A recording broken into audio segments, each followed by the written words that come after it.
অনেকে একটা কাজ ভুল করে থাকেন, ফলোয়ার বাড়ানোর জন্য পাগল হয়ে গেছেন, পাগল হয়ে যাচ্ছেন যে আমার ফলোয়ার কেন বাড়ে না, কেন বাড়ে না।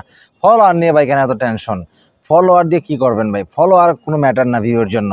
ভিউ বাড়ানোর জন্য পুরা ভিডিওটা শুরু থেকে আপনাকে শেষ করতে হবে, পুরা ভিডিওটা শুরু থেকে শেষ করতে হবে। একটা লাইক, একটা গঠনমূলক কমেন্ট অবশ্যই আপনাকে করতে হবে। ফলোয়ার নিয়ে টেনশন করার কিছু না, ফলোয়ার আপনার অটোমেটিকলি বাড়তে থাকবে ইনশাল্লাহ। এখন আমরা নতুন যারা আমরা নতুন, তারা সবচেয়ে যে ভুলটা করি কি জানেন?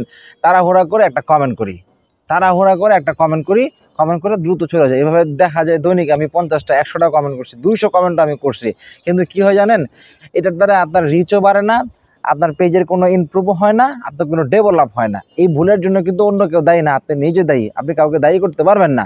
কেন পারবেন না? আমি একটু ক্লিয়ার করে দিচ্ছি।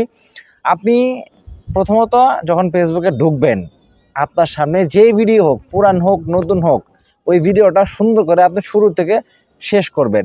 এরপরে হচ্ছে আপনি ভিডিওতে একটা লাইক করবেন, তারপর একটা গঠনমূলক কমেন্ট করবেন সুন্দরভাবে। ভিডিও কন্টেন্ট রিলেটেড যে কথা নিয়ে, যে ভিডিওটা নিয়ে সে কথা বলছে, যে কথাগুলো বলছে, ওইটার উপর ভিত্তি করে আপনি সুন্দর একটা কমেন্ট করবেন। কমেন্ট করে তারপর হচ্ছে আপনি স্কিপ করবেন।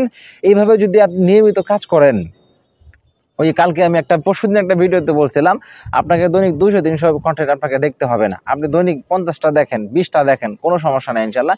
তবে আপনাকে অবশ্যই পুরো ভিডিওটা শুরু থেকে শেষ করতে হবে।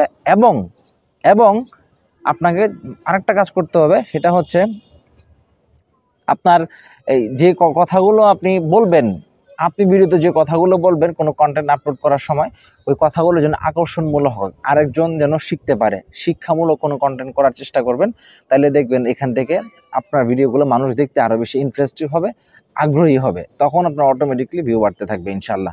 যদি ভিডিওটা ভালো লাগে একটু শেয়ার করে দিবেন।